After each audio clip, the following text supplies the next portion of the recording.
Hello everyone, सभी को hi hello. तो आज हम लोग जो पिछली क्लास था उसमें हम लोग फ्रेज पढ़ रहे थे, आज हम लोग उसे पूरा करेंगे। ठीक है,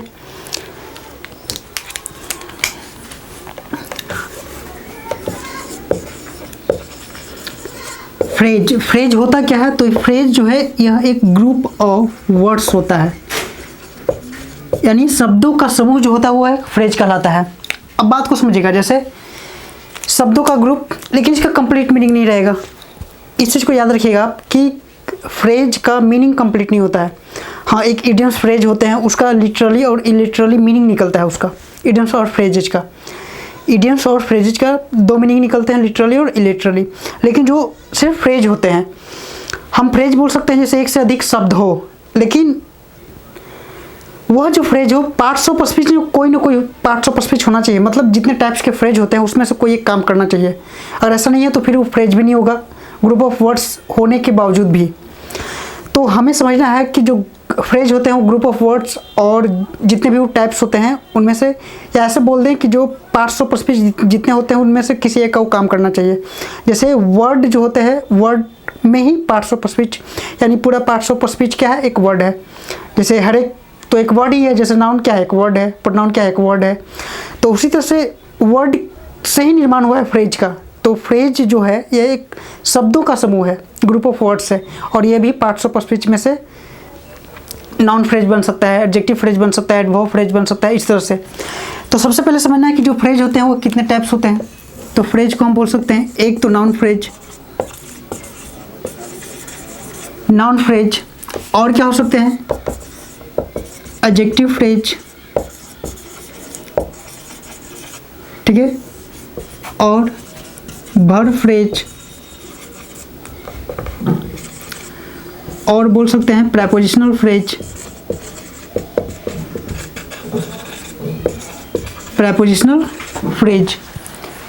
ठीक है, और एक होते हैं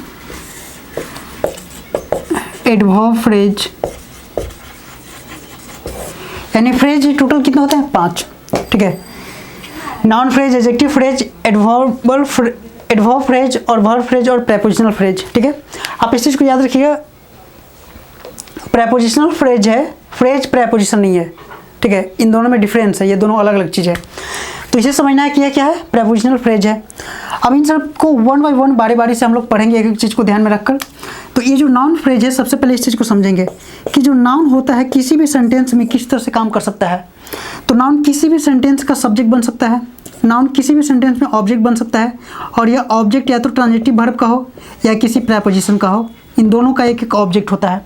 यदि सेंटेंस में ट्रांजिटिव वर्ब है तो वो ऑब्जेक्ट आएगा ही आएगा, और यदि किसी सेंटेंस में प्रेपोजिशन है तो इस प्रेपोजिशन का भी ऑब्जेक्ट आएगा ही आएगा। फिर एक चीज़ है कि नाउन एज ए पजेसिव के रूप में भी काम करता है। ठीक है, पजेसिव केस में भी काम करेगा, यानी नॉमिनेटिव केस में, ऑब्जेक्टिव केस में, पजेसिव केस में, ये तीनों केस में ये नाउन काम करेगा। और क्या हो सकता है? तो कंप्लीमेंट बन सकता है। क्या बन सकता है? कंप्लीमेंट।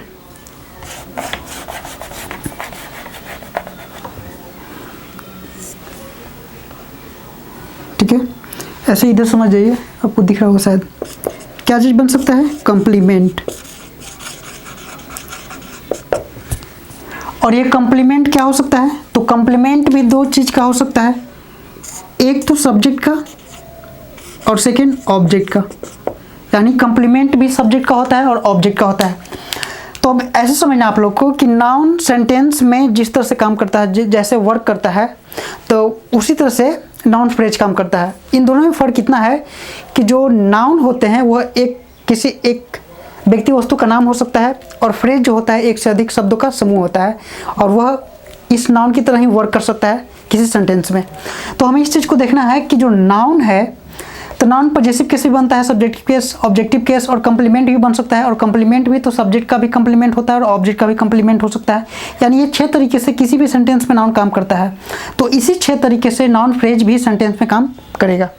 ठीक है, अब हम इसे एग्जाम्पल से समझते हैं कि कैसे हो सकता है, क्योंकि बिना एग्जाम्पल से हमें समझने में दिक्कत होगी।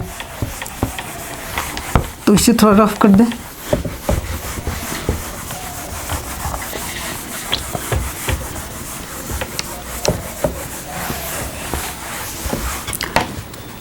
ठीक है, तो सबसे पहले नाउन फ्रेज का कुछ एग्जाम्पल हम लोग समझते हैं और देखते हैं। जैसे Ram and Mohan are going there, ठीक है। और एग्जाम्पल लेते हैं, ही प्लेज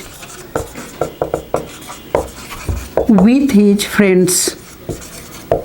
और लेते हैं, the army officer's dog is strong. और एग्जाम्पल लेते हैं, he is a very intelligent boy, ठीक है। इस तरह से अब बात को समझिएगा। ये 4 एग्जाम्पल्स हैं मेरे पास। अब इसे समझना है कि नाउन फ्रेज हम कैसे आइडेंटिफाई कर पाएंगे। एक और नीचे एग्जाम्पल लिख दें, चलिए नहीं हो पाएगा तो ऐसे समझिए,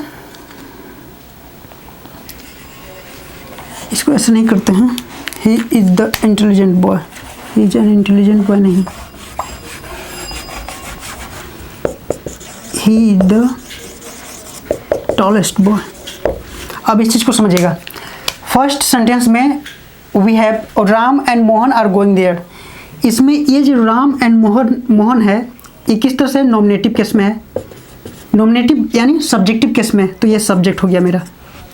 और यदि ये सब्जेक्ट का काम कर रहा है तो सब्जेक्ट का काम हमें पता है कि नाउन ही कर सकता है, प्रोनाउन भी करता है, लेकिन अभी प्रोनाउन को हमें नहीं पढ़ना है तो अभी उसे नहीं हम बता रहे हैं, तो प्रोनाउन को छोड़ दिए, अभी नाउन को पकड़ना है। तो ये एक नाउन का ग्रुप है और ये सब्जेक्ट के काम कर रहा है, तो इसलिए क्या हो गया मेरा नाउन फ्रेज, ठीक है।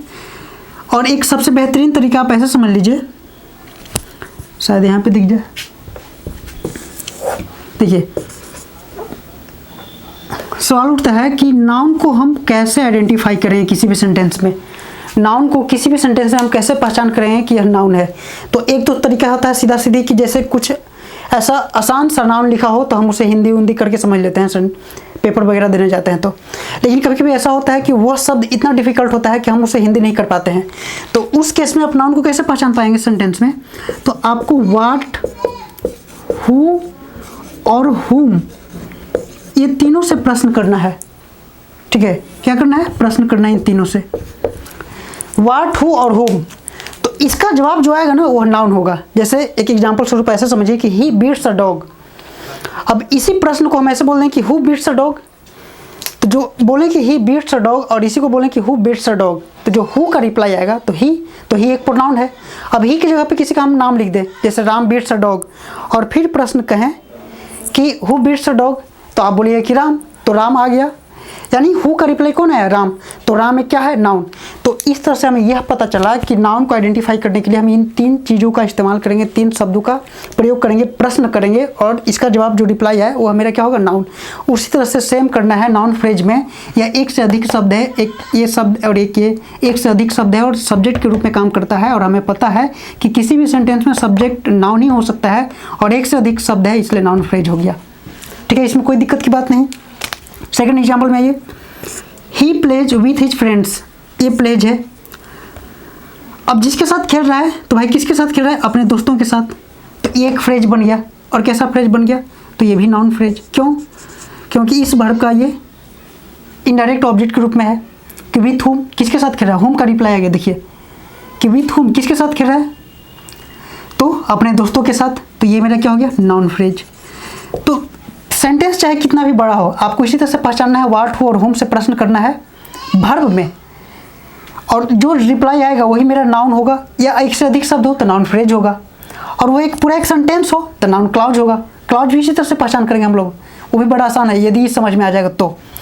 The army officer's dog is strong. अब इसमें देखिए ये जो द आर्मी ऑफिसर्स, इसमें अपॉस्ट्रोफी लगाया हुआ है, तो इस सेंटेंस में या पॉजेसिव केस के रूप में यूज किया गया है और एक से अधिक शब्द में है, तो हमें पता है कि एक से अधिक शब्द में है इसलिए फ्रेज, और ये सब्जेक्ट के रूप में आया हुआ है तो इसलिए नाउन फ्रेज, तो इसमें भी यह नाउन फ्रेज हो गया। और ये किसके तरह से काम कर रहा है, तो पॉजेसिव केस और यह ऑब्जेक्टिव केस और यह सब्जेक्टिव केस, यानी 3 तरह के यूज हम लोग पढ़े। एक चौथा है कि ही इज द टॉलेस्ट बॉय, किसी को हम आइडेंटिफाई ये कर रहे हैं कि बताना चाहते हैं कि वो एक ऐसा है जो सबसे लंबा लड़का है। तो इज मेरा लिंकिंग वर्ब है। ये सब चीज़ अभी पढ़े नहीं है, लेकिन इस चीज़ को हम जिक्र करेंगे आगे। और ही क्या है मेरा subject, he the tallest boy. इस लिंकिंग वर्ब का ये पूरा क्या है, तो लिंकिंग वर्ब का ये कुछ नहीं है, इस सब्जेक्ट का है। तो क्या हो गया मेरा सब्जेक्ट कंप्लीमेंट। क्या हो गया सब्जेक्ट कंप्लीमेंट।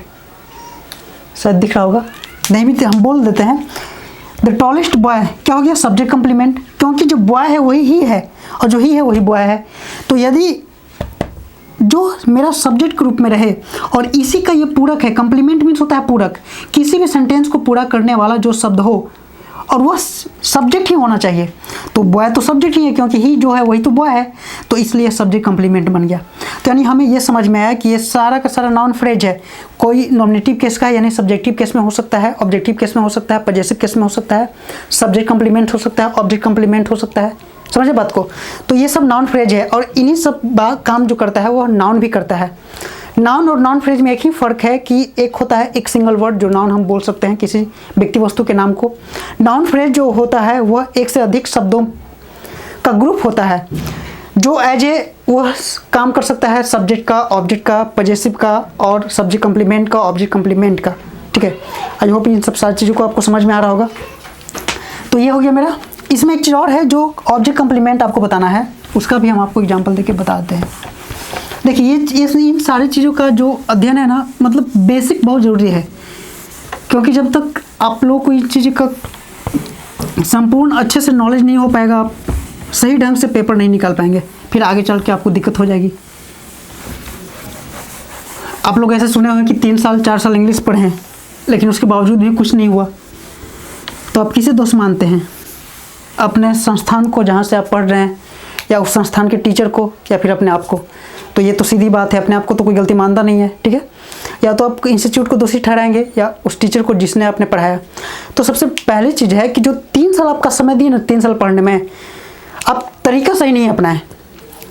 होता क्या है कि हम एक स्टूडेंट हैं, हम लोग ऐसा चाहते हैं कि हमें वही चीज़ बताया जाए जो एकदम पॉइंट ऑफ व्यू से कि मतलब ये पेपर में आएगा। ठीक है, और